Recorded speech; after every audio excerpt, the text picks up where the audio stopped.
나 같은 노인네 긴긴 하루 소일하기 딱인 거라. 그러고 오마담이라고 종점 다방 마담이 보통 마담이 아니잖냐. 얼마나 참하고 싹싹하고 조신한지. 뒷방 늙은이들을 다 지혜 비대하듯 공손하고 반듯하게 섬긴단다.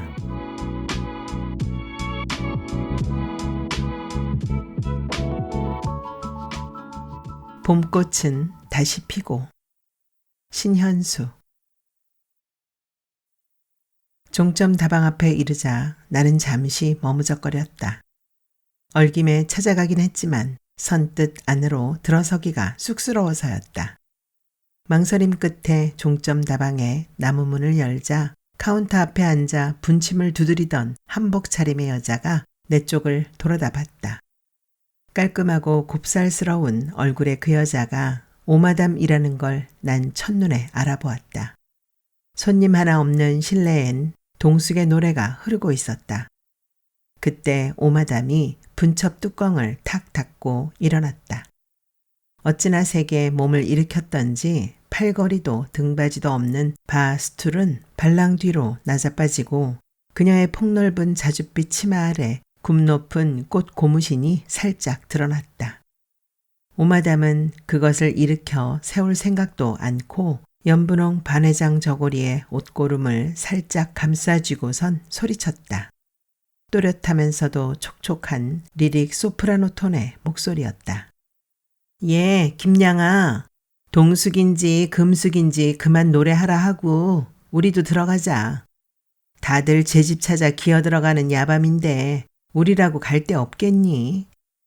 탁자마다 행주질을 하던 아가씨가 턴테이블의 정지 버튼을 톡 눌렀다. 사위는 금세 괴괴해졌다. 오마담은 그제야 나를 보며 말했다. 영업 끝났는데요. 지금 가게 문 닫아요. 수저워 보이는 눈매완 딴판으로 꽤나 야멸친 말본새였다. 하지만 나는 터벅터벅 안으로 걸어들어가 의자에 앉았다. 김양이란 아가씨가 물행 주던 손을 허리에 걸친 채 기가 막혀 죽겠다는 표정으로 꼬나보았다. 그러든 말든 나는 한껏 정좌를 하곤 오마담에게 말했다. 커피만 한 잔 마시고 갈 거요. 블랙커피로다 한 잔 만들어 주쇼. 그런데 오마담도 김양도 아닌 또 다른 아가씨가 되바라지게도 핀잔을 주었다. 아저씨, 아프리카에서 왔어요? 말귀를 못 알아듣게. 오늘 영업 끝났다니깐. 지금 이 시점에서 블랙커피냐 밀크커피냐 한 잔이냐 두 잔이냐가 중요한 게 아니라고요. 지금은 영업이 끝난 시점이라니깐요.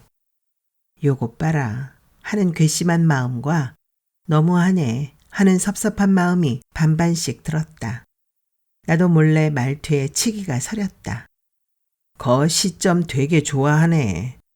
그래 아가씨한텐 지금이 영업 끝난 시점인지 몰라도 난 바로 지금 이 시점에 이 종점 다방에서 블랙커피를 마셔야겠거든. 여기가 말이지 나한텐 보통 다방이 아니라고. 우리 선친이 단골로 매일같이 드나드시던 다방이라 이거야. 아무리 영업시간 종친 시점이기로써니 왕년의 단골 손님 자식놈한테 커피 한 잔도 안 주고 홀대하면 말이 되는가? 그런데 이상했다.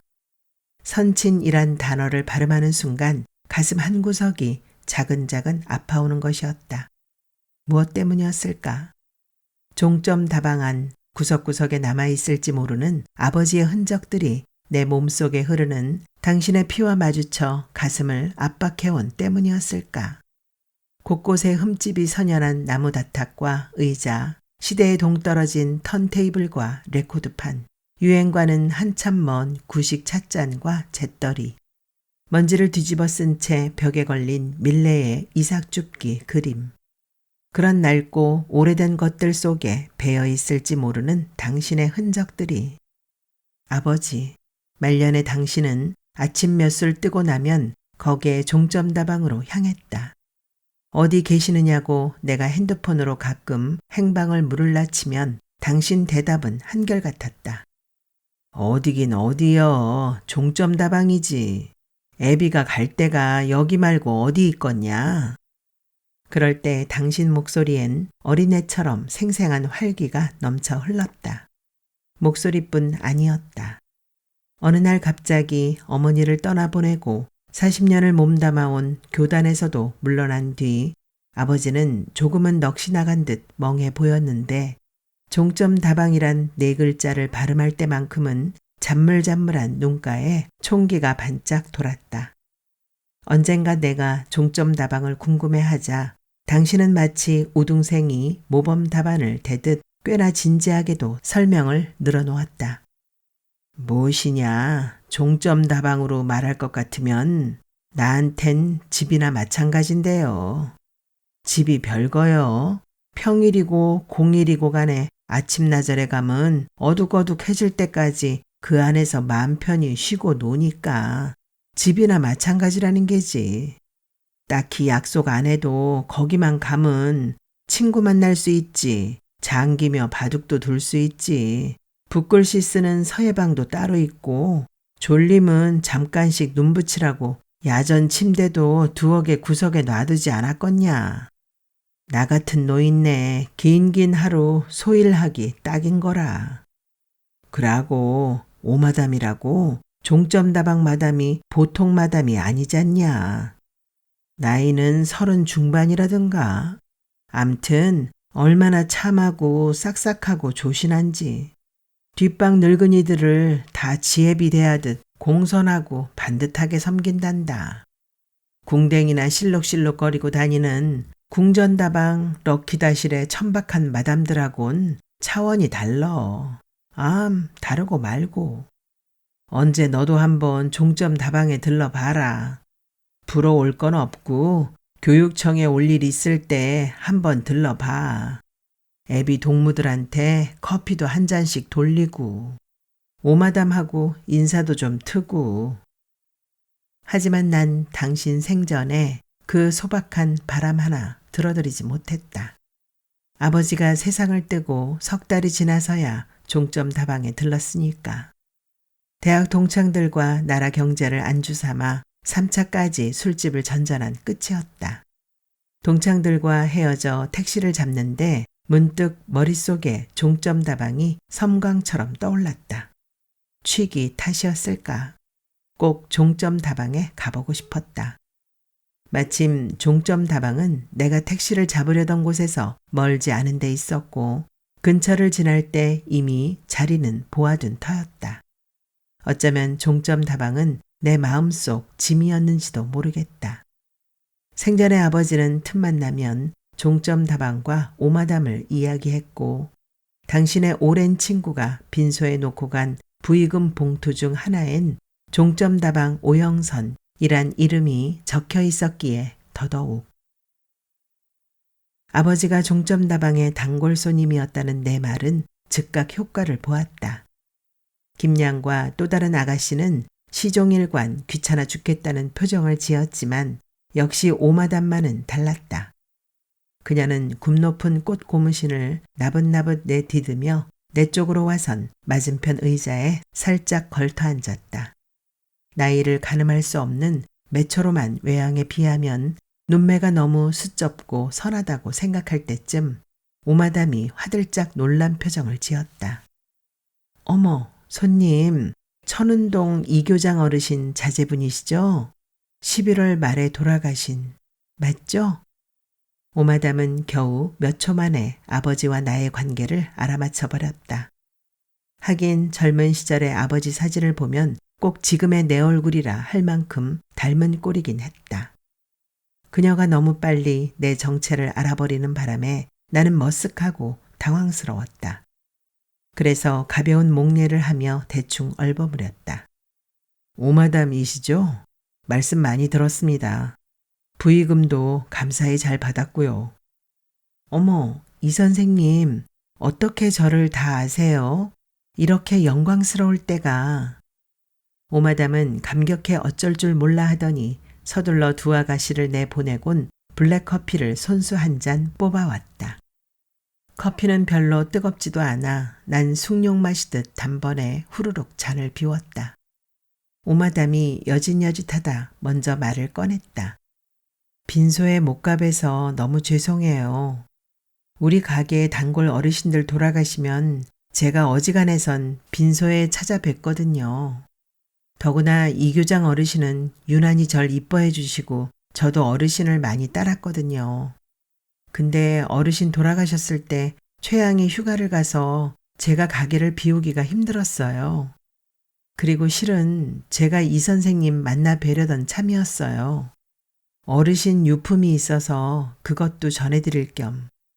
연락처도 벌써 알아놨었는데 아버지의 유품이 종점 다방에 있다는 말에 난 절로 정신이 반짝 들었다. 아이의 얼굴에 손찌검을 한 것은 10여 년 동안의 교직 생활에서 처음 있는 일이었다. 공부는 잘 못하지만 순진하고 부침성이 좋아 틈만 나면 담임인 내게 쪼르르 와서 이런저런 얘기를 들려주던 녀석이었다. 그런 녀석이 그날따라 생고집을 부렸다. 전날 수학 단원 평가를 한 다음 채점한 걸 돌려주면서 틀린 문제는 집에서 풀어오라고 했는데 유독 녀석만 숙제를 해오지 않았다. 그래서 똑같은 내용의 새 문제지를 주고 수업 시간에 모두 다시 풀게 했다. 친구들은 죄다 그림을 그리는 미술 시간에 잘 풀 수 없는 수학 문제를 저 혼자 풀고 있으려니 녀석도 속이 어지간히 상했을 것이다. 나도 조금은 가혹하다 생각했으니까. 그런데 녀석이 집에 가서 숙제로 해오겠다며 울 듯한 얼굴로 어름어름 하는 것이었다. 그즈음 나는 내 마음을 스스로 통제할 수 없는 때가 많았다. 그건 다 아내와 아내가 입양한 인형들 때문이었다. 내가 화를 내며 몇 번이나 안 된다고 했는데도 녀석은 징징거리며 떼를 썼다. 순간 녀석의 얼굴에 아내가 애지중지하는 인형들의 모습이 오버랩되면서 자동 반사적으로 손이 올라갔다. 양 볼을 두어 차례씩 번갈아 때렸던 것 같다. 우악스러운 내 손길이 닿은 아이의 작고 흰 볼은 금세 벌겋게 달아올랐다. 날이 바짝 선 얼굴로 달려온 아이의 어머니에게 나는 무조건 머리를 조아렸다.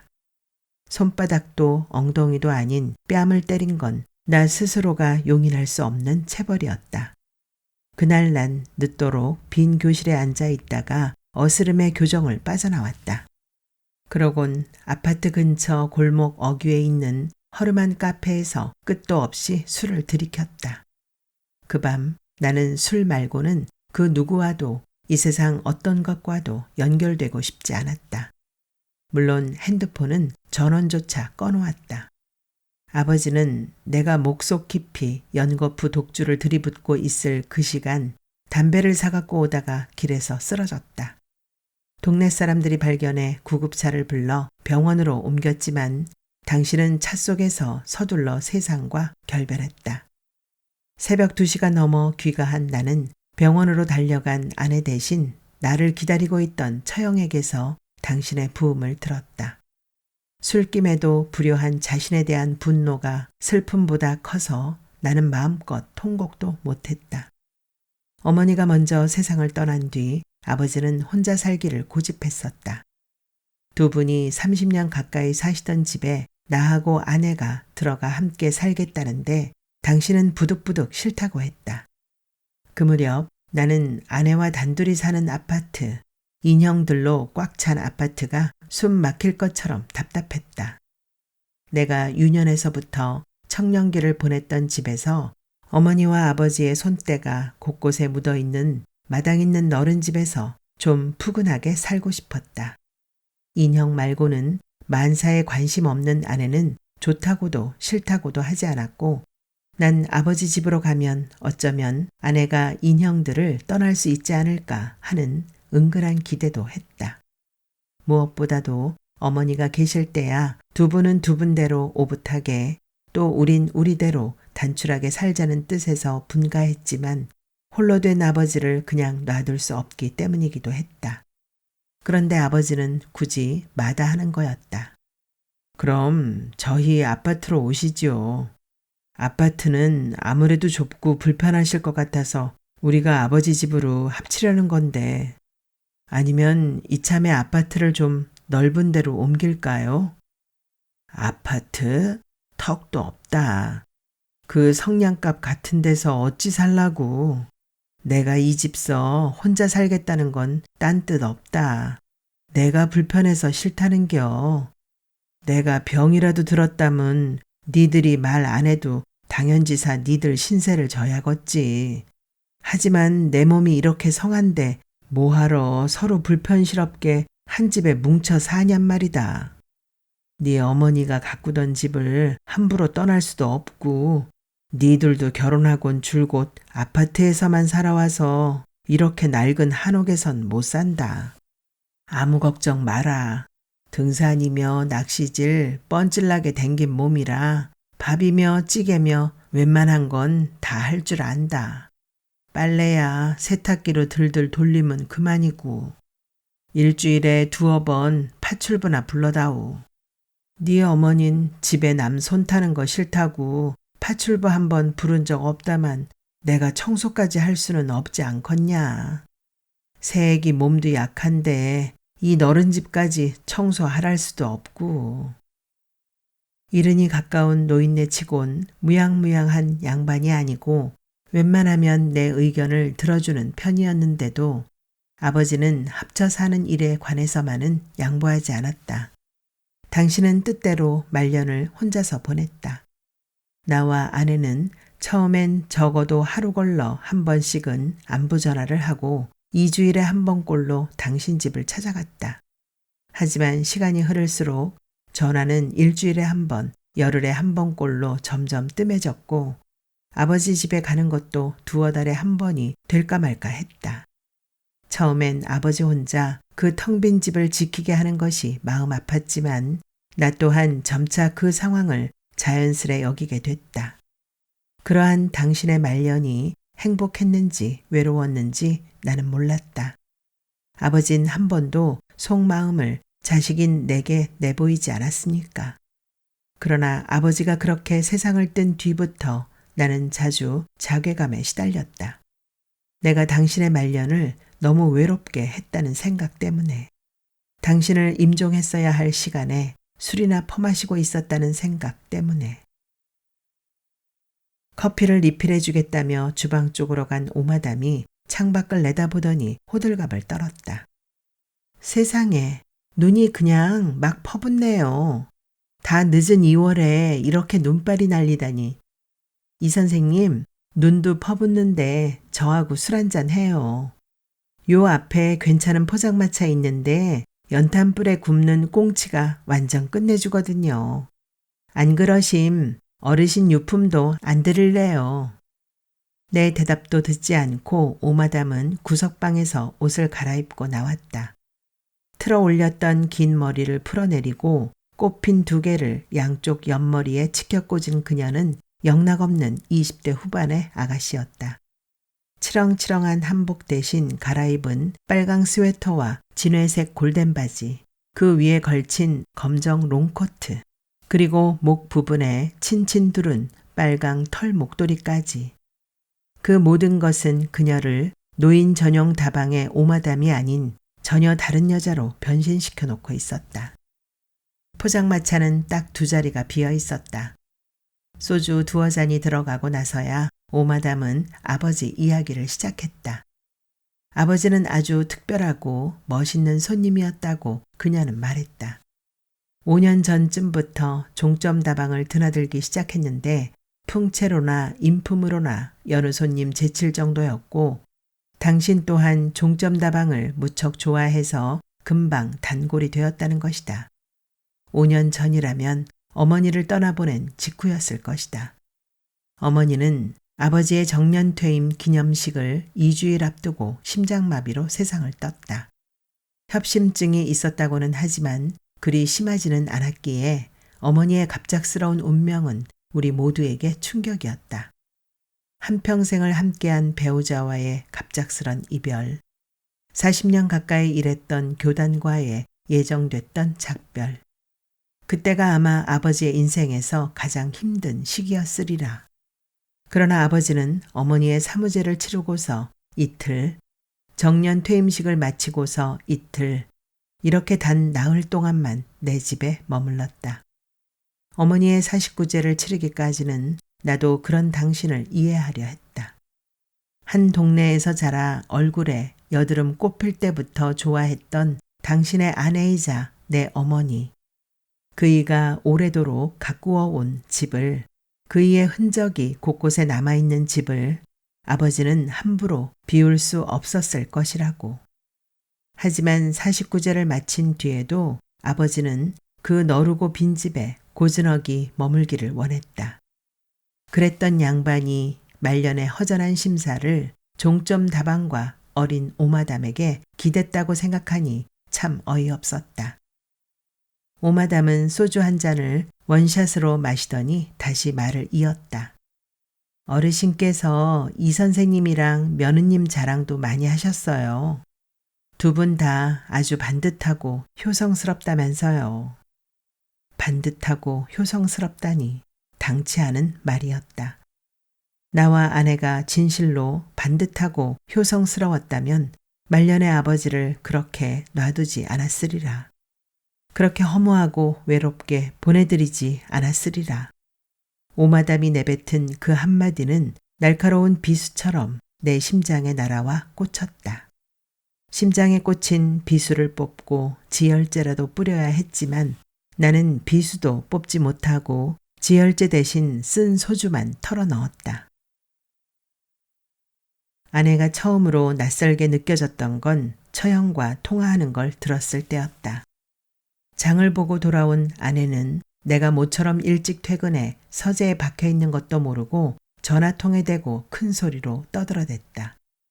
언니, 나 있잖아. 날에 도로 입양 보내려고 내놨었어. 세라랑 달리랑 나래랑 애들 새 키우는 게 너무너무 힘든 거야. 무엇보다 옷값이 장난이 아니야.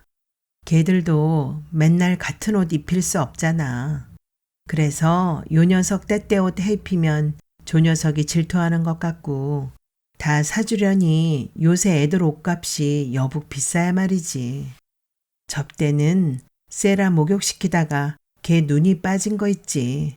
부랴부랴 새로 사다 끼우느라 얼마나 혼났는지 몰라. 달리는 또 어쨌게 머리 염색해주다가 실수로 걔 얼굴에 염색약이 묻었는데 그거 지울 때 내 심장이 다 녹는 줄 알았다니까 글쎄. 이쁘긴 이뻐도 걔들 키우는 게 여간 힘든 게 아니야. 그래서 제일로 나이 많은 나래를 입양 보내려고. 근데 언니, 걔랑 눈이 마주치면 걔 눈망울에 그렁그렁 눈물이 맺힌 것 같고 차마 못할 짓이다 싶네. 그래서 나래 오늘 도로 걷어들였어. 힘들고 돈 들어도 내가 끝까지 키워야지. 안 그래? 엄마라는 인간이 자기 힘들다고 입양 보내는 건 못할 짓이잖아.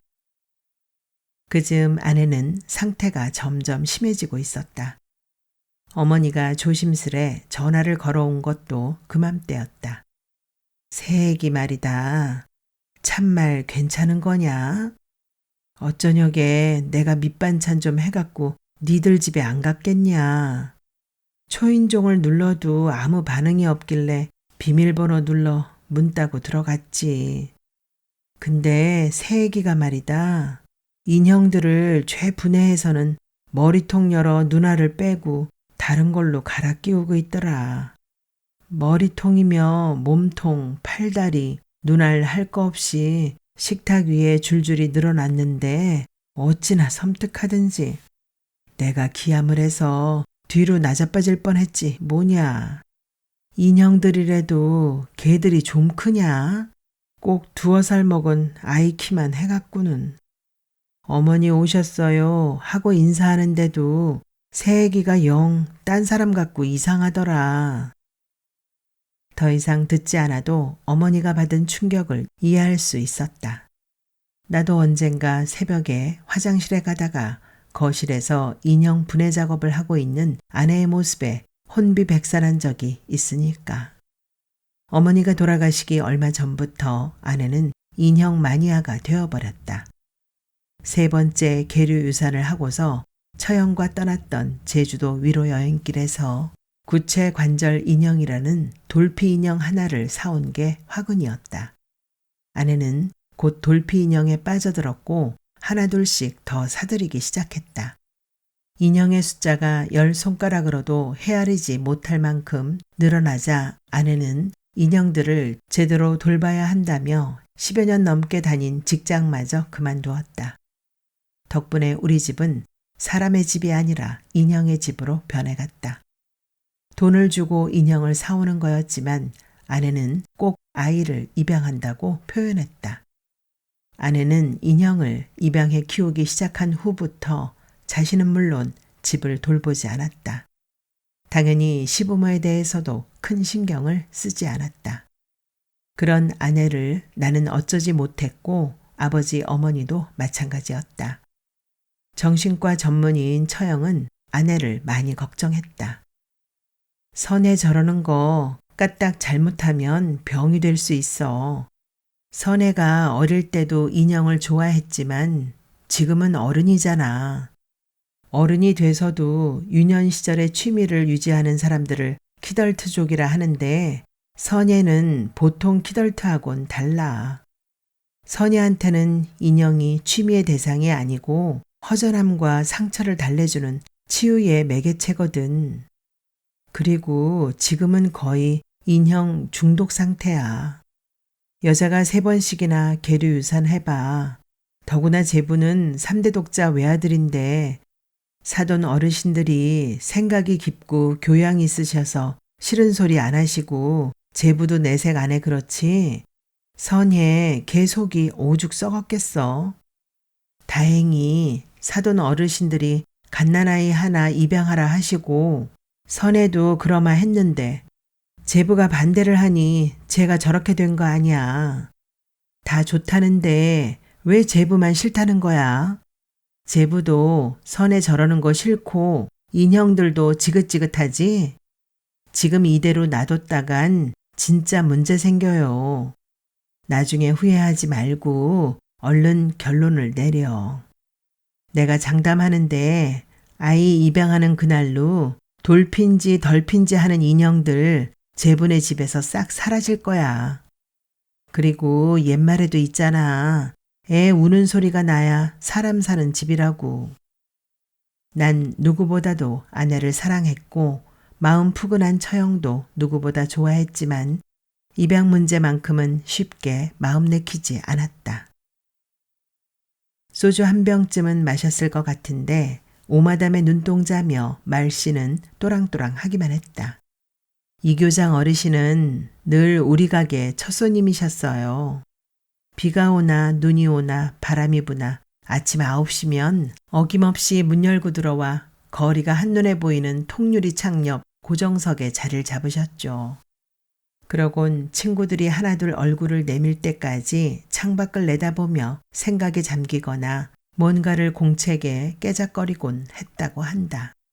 수필가로 등단해 작품집도 서너 권 냈던 당신이기에 거기까지는 별로 새로울 것도 없는 이야기였다. 그날도 제가 블랙커피를 갖고 어르신 앞에 앉았죠. 어머, 그러고 보니 이 선생님도 아까 블랙커피 찾으셨죠?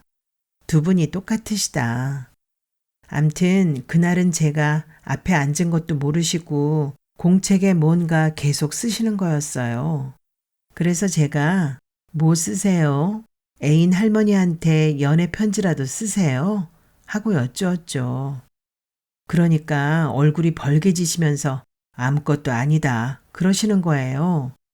그런데 그 며칠 뒤 제게 고백하시더라고요.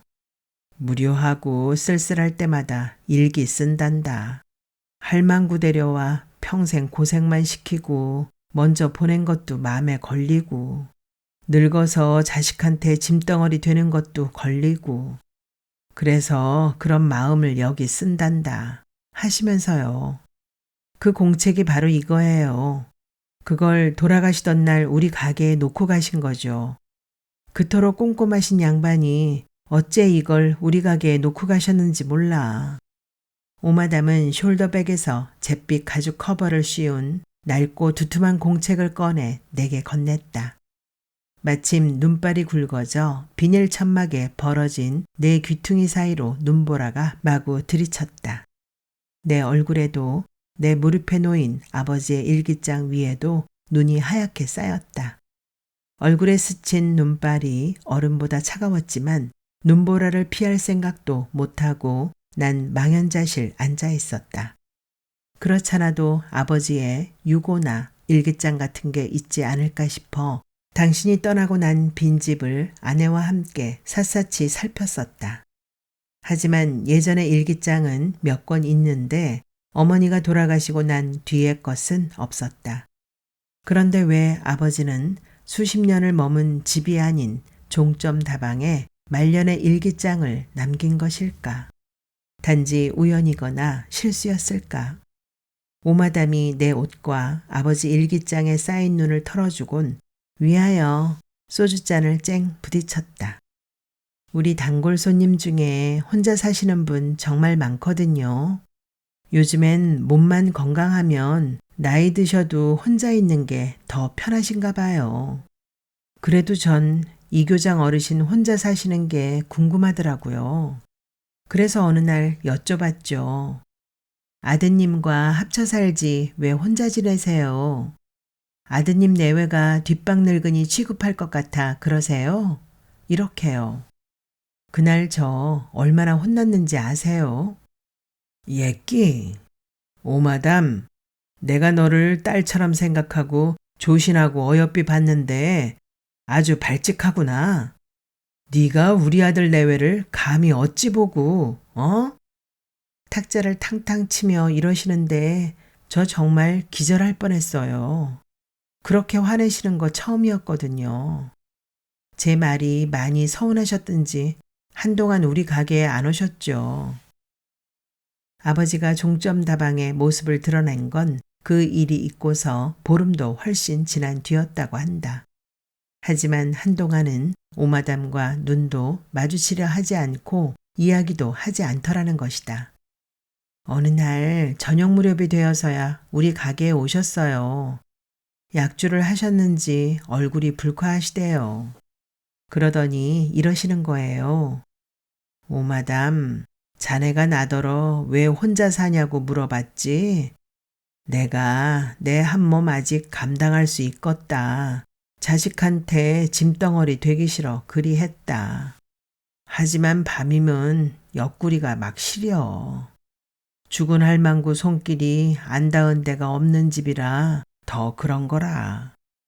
그리고 실은 또 하나 이유가 있다. 내 아들이 내 말이라면 거역하는 법이 없는데 딱 한 가지 안 듣는 말이 있는 거라. 그것 때문에도 내가 아들네랑 못 합친다. 넓디 넓은 집에서 어른 셋이 멀뚱멀뚱 서로 얼굴 보며 살아봤자 그게 무슨 재미겠냐. 이러시는 거예요. 그래도 아드님이 무슨 말을 안 듣는지는 끝끝내 말씀 안 하시더라고요. 이 선생님, 대체 무슨 일로 어르신 속을 썩이신 거예요? 안 그럴 분 같은데. 오마담이 방실방실 웃으며 내 얼굴을 보았다. 나는 가슴이 턱 막혀 화장실에 다녀온다는 핑계로 자리에서 일어섰다. 그러곤 바깥에서 잠시 서성대다 아내한테 전화가 왔다고 둘러대곤 술자리를 그만 파하자고 했다. 서운해하는 기색이 역력했지만 오마담은 예의 그 수쩌운 눈매로 언제라도 다시 종점 다방에 들러달라고 했다. 난 그녀의 눈매를 보며 생각했다. 아버지는 저 눈매를 좋아했나 보다. 그래서 외아들인 내게도 털어놓지 못했던 말년의 속내를 어린 그녀에게 털어놓았나 보다 라고. 빨강 털 목도리를 머리에서 목까지 감아두른 오마담이 눈 쌓인 길을 앞장서 걸어갔다. 세상의 모든 것은 본래 모습을 알아볼 수 없게끔 흰눈에 파묻혀가고 있었다. 종점 다방의 허름한 간판도 포장마차도 아버지 말년에 편한 말동무였던 눈매 수쩌운 오마담도, 바보 같은 나도, 아내의 몸 안에서 생을 마친 나의 세 아이들도, 그리고 아내의 인형들도. 집에 돌아오자마자 서재에서 아버지의 일기장을 펼쳐들었다. 검정색 펜으로 또박또박 쓰인 당신의 필체를 보는 것만으로도 내 심장은 멎을 듯 먹먹했다. 일기는 대부분 공책의 반 페이지도 채우지 못한 채 다음 쪽으로 넘어가 있곤 했다. 그러나 맨 아래까지 글씨가 빽빽하게 들어찬 곳이 딱 한 군데 있었다. 바로 어머니의 49제를 치르고 얼마 안 됐을 무렵의 일기였다. 점심때 아들네 집에 들렀다. 처가 남긴 금목걸이, 반지, 팔찌가 자꾸 눈에 밟혀 새애기한테 전해줘야지 싶어 간 거였다. 2살 배기 아이라면 꼭 키가 고만할까? 새애기가 키가 제법 큰 인형에 몸체를 분리해서 팔다리를 갈아 끼우고 있었다. 제 딴엔 시애비가 왔다고 새 밥을 짓고 고깃국까지 끓여 점심을 차려주었지만 제대로 목으로 넘어가지 않았다. 새애기가 어쩌자고 저렇게 인형의 마음을 쏟는지 알 수 없다. 그 곱던 애가 머리도 부스스하고 얼굴도 퍼석퍼석한 게 꼴이 말이 아니다. 갓난애 하나 들이자는데 아들놈은 왜 그렇게 반대하는 건지. 저러다가 새애기가 마음병이라도 나면 어쩔 것인가. 새애기가 인형을 끌어안고 사는 한은 내 집에 아들 내외를 받아들일 수 없다. 처가 그렇게 공들여 가꾼 집에 손자 손녀가 아닌 인형을 들일 수는 없는 것이다. 정신이 아득해지면서 문득 잊었던 날의 어느 장면이 머릿속에 떠올랐다. 그날 아버진 퇴근 시간이 조금 지나 내가 있는 학교까지 찾아왔고 우린 순대국밥집에서 소주 한 병을 놓고 저녁을 먹었다. 아직 퇴직 전이었던 당신은 교장 선생님이 조회에서 연설하듯 진지한 어조로 나를 설득했다. 내 말은 후사를 이어야 한다는 그런 고리타분한 말이 아니다. 하지만 새애기가 인형을 끼고 사는 건 안쓰러워 더는 못 보겠다. 접대는 네 처형되는 이가 어머니한테 전화를 했다더라. 그이가 이러더라는겨. 동생 맘속엔 애를 못 낳는다는 죄책감이 있는 것 같아요. 동생은 그래서 갓난애라도 입양했으면 하는데 제부가 말도 못 꺼내게 한답니다. 제부 좀 설득해 주시면 안 될까요? 우리도 진작부터 그런 생각 해왔다.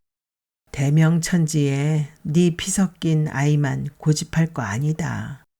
마음 다해 정으로 기르면 그게 또 니들의 소중한 애가 되는겨. 그러고 애가 없어도 니들 내외가 재밌게 산다무냐 우리도 아무 말 안 한다. 근데 새애기가 지금 마음 둘 데가 없어 인형을 끼고 살잖냐.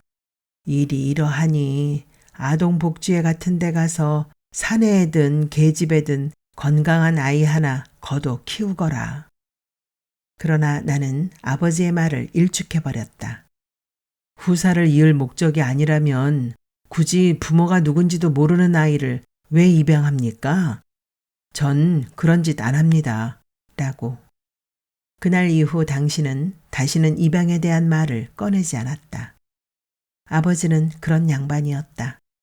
그랬기에 어머니가 세상을 뜬 뒤 당신이 혼자 빈집을 지키는 걸 고집하는 이유가 입양 문제 때문일 거라고는 난 한 번도 생각해 보지 않았었다.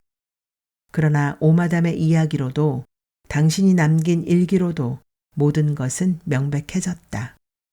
왜 나는, 바보 같은 나는 아버지의 깊은 뜻을 알아차리지 못했을까? 그래서 왜 말년의 당신을 그토록 외롭게 빈집에 홀로 남겨두었을까? 아버지의 집 마당에는 목련이며 개나리 같은 봄꽃들이 새 꽃망울을 터뜨리고 있었다. 넓고 휑하게만 느껴지던 집이 봄꽃들 덕분에 화사했다. 이제 이삿짐을 드리고 우리 세 식구가 들어오기만 하면 괴괴했던 집은 봄꽃처럼 환하게 피어날 터였다. 아기를 들쳐업은 채 집안 곳곳을 둘러본 아내는 무척 밝은 얼굴이었다. 여보, 집이 정말 마음에 든다.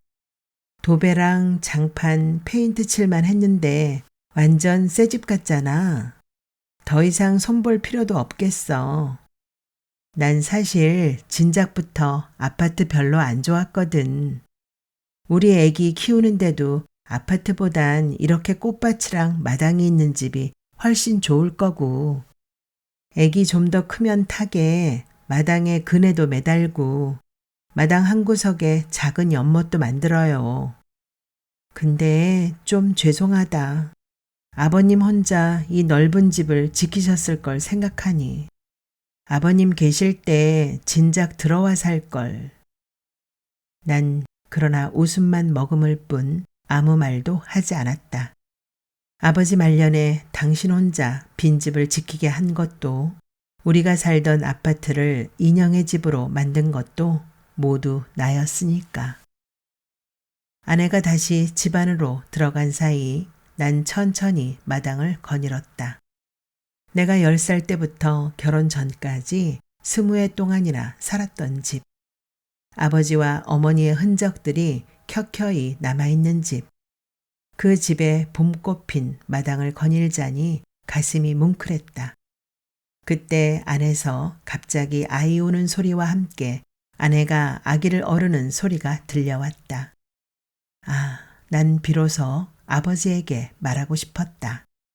이제 다시 이 집이 살아있는 집이 되었노라고. 그러니 말년의 그 깊었던 외로움과 걱정을 이제는 거두시라고.